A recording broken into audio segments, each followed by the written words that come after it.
कैसे हैं आप लोग? Hope you are doing well. Myself Rachna Vats and you are watching our YouTube channel Rachna Vats Aryan academy. तो आज हम 12th क्लास का चैप्टर डील करेंगे, सॉल्यूशन, जो हमारा चल ही रहा है। तो आज का टॉपिक है colligative properties, second colligative property that is elevation in boiling point. इससे पहले फर्स्ट वैल्यू हम कर चुके हैं, उसका लिंक आपको डिस्क्रिप्शन में मिलेगा। पहले आप उसको देखिए, समझिए और फिर इस लेक्चर को देखिए, आप तो ही समझ आएगा। तो लाइक कीजिए, सब्सक्राइब कीजिए और शेयर कीजिए अपने फ्रेंड्स के साथ अगर आपको समझ में आ रहा है। तो now start with our topic colligative property, second colligative property elevation in boiling point.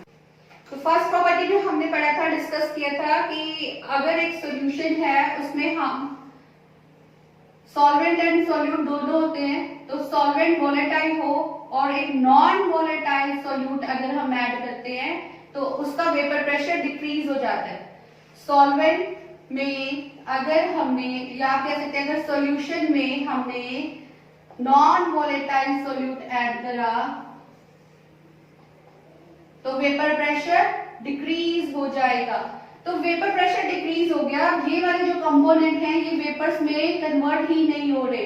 तो what we have to do, इनको भी वेपर्स में कन्वर्ट करने के लिए काइनेटिक एनर्जी प्रोवाइड करनी पड़ेगी, ताकि ये इनका जो मूवमेंट है वो ज्यादा हो और ये वेपर्स में कन्वर्ट हो जाए।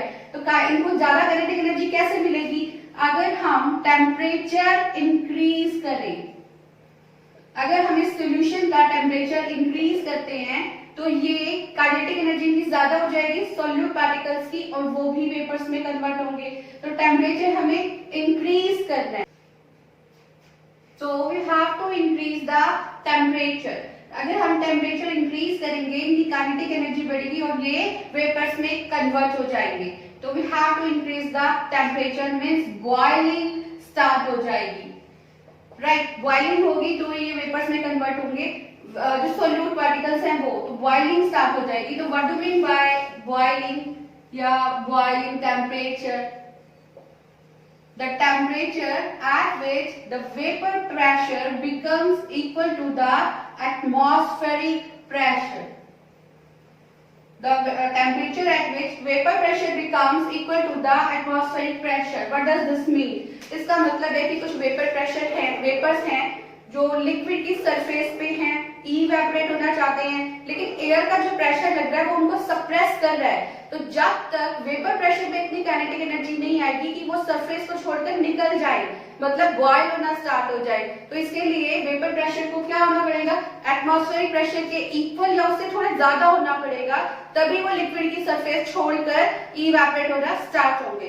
तो इंक्रीज द बॉइलिंग टेम्परेचर को हम कैसे डिफाइन करते हैं? The temperature at which vapour pressure becomes equal to the atmospheric pressure. जब एयर से जो प्रेशर लग रहा है उसको वो सबसाइड करके निकल जाए, इवेपोरेट हो जाए, तब वो बॉयल होना स्टार्ट होंगे।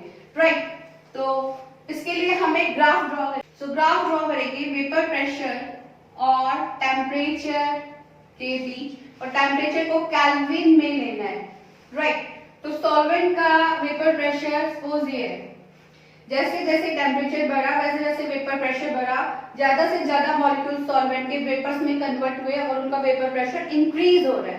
राइट, अगर हम सॉल्यूशन के बारे में बात करें तो सॉल्यूशन का जो वेपर प्रेशर होता है वो सॉल्वेंट के वेपर प्रेशर से कम होता है, क्योंकि उसमें नॉन वोलेटाइल सॉल्यूट ऐड होता है। तो सॉल्यूशन का जो ग्राफ होगा वेपर प्रेशर और टेम्परेचर का, वो सॉल्वेंट के ग्राफ से नीचे आएगा। राइट, अगर हम यहाँ पर एक वैल्यू को माने कि ये 1 एटमॉस्फेयर है, क्योंकि हमने कहा जब वेपर प्रेशर 1 एटमॉस्फेयर के इक्वल या ज्यादा हो जाएगा तो वो बॉयल होना स्टार्ट होगा। तो हमने यहाँ 1 एटमॉस्फेयर लिया, तो अब इसको सॉल्वेंट का 1 एटमॉस्फेयर यहाँ पर ये टेम्परेचर है, यानी this is the boiling point of solvent, जिसको हम T0B से डिफाइन करते हैं। दिस इज सोल्यूशन, इसको आगे रेज करो। Now this point is the boiling point of solution, TB से। प्योर सॉल्वेंट है उसको नॉट से डिफाइन किया है, और ये सॉल्यूशन का है तो TB से डिफाइन किया है, बॉइलिंग पॉइंट ऑफ सॉल्यूशन। तो ये देखो चेंज है, पहले टी नॉट बी इतना था, सपोज यहाँ 50 था और ये 70, तो चेंज हुआ है, इंक्रीज हुआ है, तो चेंज को कैसे लिखते हैं? चेंज को हमेशा डेल्टा से लिखते हैं। Delta T B is equal to T naught B minus, so change in boiling point is equal to boiling point of solution minus boiling point of pure solvent. Change in boiling point that depends upon the molality. Delta T is directly proportional to molality और T is directly proportional to molality को हम कैसे define करते हैं? Number of moles of non-volatile solute divided by mass of solvent और mass of solvent को kilogram में लेते हैं, right? अब नाउ डेल्टा टी बी ये डायरेक्टली प्रोपोर्शनल का साइन हटाएंगे, कांस्टेंट आ जाएगा के बी एम। के बी को क्या बोलते हैं? That is known as molar elevation constant. Molar elevation constant define कैसे करेंगे इसको? अगर सपोज मोलारिटी यानी इन दोनों को हम 1 ले लें तो 1 मोलर सॉल्यूशन में जितना बॉइलिंग पॉइंट राइज हुआ that is KB. The increase या elevation in the boiling point of 1 molar solution. KB को कैसे डिफाइन करेंगे? Elevation in boiling point of 1 molar solution. ये कई बार पूछते हैं बोर्ड एग्जाम्स में, कई बार पूछ लेते हैं केबी को डिफाइन करो, राइट? अब केबी की यूनिट भी पूछ लेते हैं। यूनिट ऑफ केबी बहुत इंपॉर्टेंट है, 12th के एग्जाम्स में बहुत बार पूछा जाता है। What are the unit of KB, right? तो केबी के यूनिट निकालने के लिए delta TB upon M. Delta TB मतलब बॉइलिंग पॉइंट को किस में लेते हैं? केल्विन में। M is molarity. मोलारिटी को कैसे लेंगे? Moles per kilogram, right? Moles per kilogram. अब किलोग्राम ऊपर चला जाएगा, केल्विन किलोग्राम पर moles. These are the units for molar elevation constant. Very much important. So the next topic is to find out the expression for the numericals, which formula is utilizing numericals.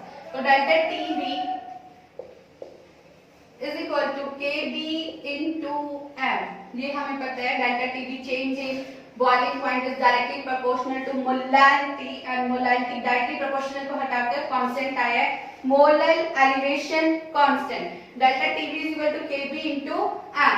Right. Now put the value of molarity. Molarity की value put करेंगे WB upon MB divided by WA.